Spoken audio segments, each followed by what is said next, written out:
Hi, everybody. Today we're going to be studying exponential functions. So we're going to start by looking at an example, then we'll get into the math of it, and then think about some applications in our everyday life. Okay. All right, so starting with an example, we are going to imagine that we're in a lab and we're starting off with a single cell of E. coli at time 0.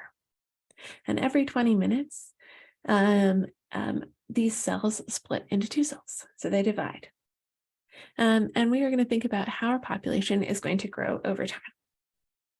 Okay, so let's just write down what we're going to be looking at. X is going to be the time in minutes. And P of X is going to be the population of E. coli.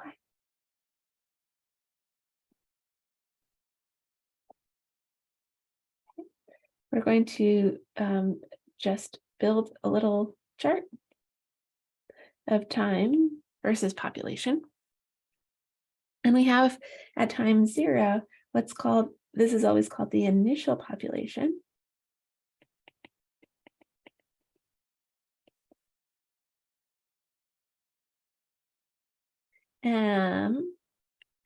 Is initial for what we start with.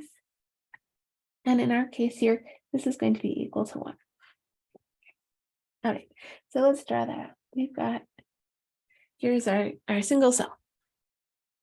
Every 20 minutes, this cell is going to divide in half. Okay, so we come back 20 minutes later. And what we see is that our cell has broken up into 2 cells. So our new population now has size 2. If we think about how much our overall population has grown, we see that we went from having 1 cell to 2 cells. So we've had what's called a 100% increase in our population.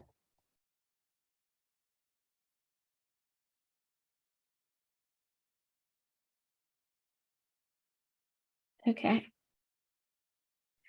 In 20 minutes. Okay.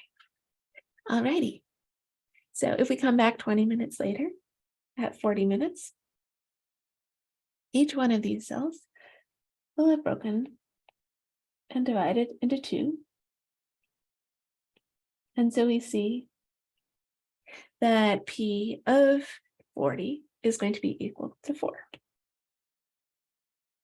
Again, we go from having 2 cells now to 4 cells.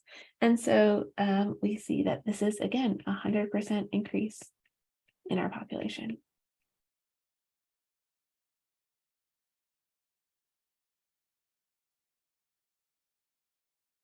In 20 minutes.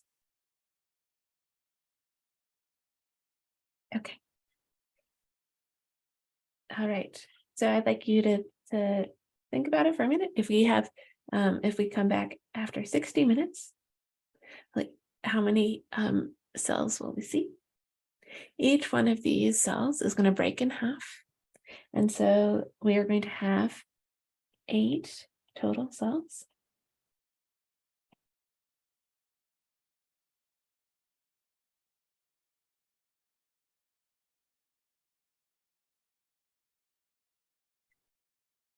Alrighty, awesome. Okay, and we could add in more values. If we come in 80 minutes later, we'll have 16 cells. If we come in 100 minutes later, we'll have 32 cells. At the 2-hour mark, we have 64 cells. Okay. All right. So we're going to be interested in building functions that that look like this. What we see here, there are a couple of characteristics. We see that in the same time frame, the amount of growth that our population has is always the same. So every 20 minutes, we have that our population completely doubles. Okay, this is characteristic of what's called an exponential function. The time step is this 20 minutes, and it's sort of this is the time frame in which we have information about our growth. So if we try and write down a function that that captures this behavior, what we want is that our outputs should be these powers of 2 for any input that's a multiple of 20. So let's take a look. We have P of X is going to be, so I want outputs that are powers of 2. So I'm going to have 2 to the, and then for every multiple of 20, I want it to raise up another power of 2. Okay. So I'm going to take my time and actually divide it by 20 so that we see those whenever we put in a whole number multiple of 20. This is going to give us a new power. All right. So so we took our time. We're dividing by what's called that time step.